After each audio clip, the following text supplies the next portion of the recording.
तर स्वागत आहे मित्रांनो तुमचं आजच्या व्लॉगमध्ये। आधी सबस्क्राईब करा आपल्या चॅनलला नवीन असाल तर। हॅलो मित्रांनो, आता पण आपण चाललोय गावाला। पाहू शकता आपली ही टू व्हीलर आणि ही आपली ओमनी व्हॅन। तर मित्रांनो आता आपण आहोत मारुती मंदिरला आणि मारुती मंदिरला जाय 2000 वर्ष टिकणारा रस्ता। तर मी तुम्हाला दाखवते, एक मिनिट।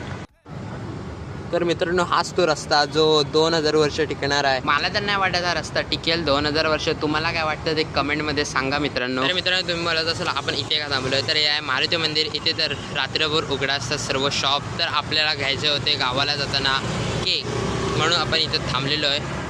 तर मित्रांनो हे आहे दुकान, ज्या दुकानात आपण जाऊन घेणार आहोत केक वगैरे। तर त्या दुकानात सामान घ्यायला गेलेत मम्मी आणि पप्पा। तोपर्यंत तुम्ही चॅनलला सबस्क्राईब करा, कारण मित्रांनो आपले सबस्क्रायबर खूपच कमी आहेत आणि आपले रत्नागिरीचे नवनवीन व्हिडिओ असे येतच राहतील। त्यामुळे सबस्क्राईब करून घ्या। आणि मित्रांनो आपल्या या महिन्याचं टार्गेट आहे 500 सबस्क्रायबर करायचं आहे, तर सबस्क्राईब करा। तर मम्मी आणि पप्पा गेलेले होते त्या दुकानातून आणि पाहू शकता मम्मी पप्पा येत आहेत चालत सामान घेऊन। तर आता आपण थोड्या जोरात निघू। मित्रांनो पूर्ण रत्नागिरीत पेट्रोल मिळत नाही, तरी पण आम्ही चाललो आहे 2-2 गाड्या घेऊन गावाला। तर पाहू शकता आमच्याकडे किती पेट्रोलचा स्टॉक असेल मित्रांनो।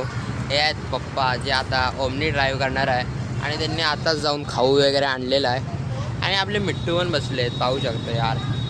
आणि फायनली आपण रात्री लेट गावाला पोचलेलो होतो आणि सकाळी मी उशिरा उठलो, कारण आपण रात्री लेट गावाला पोचलो। आणि उठल्या पाहतो जर काय मम्मी आणि आजीने आणलेले होते हे कोकमा आणि ते साफ करत होते। नंतर मित्रांनो मी गेलो खाली बागेत, तर बागेत आपले आंबे पाहू शकता। तर मित्रांनो असेच नवनवीन रत्नागिरीच्या व्हिडिओसाठी आधी सबस्क्राईब करा। Bye bye.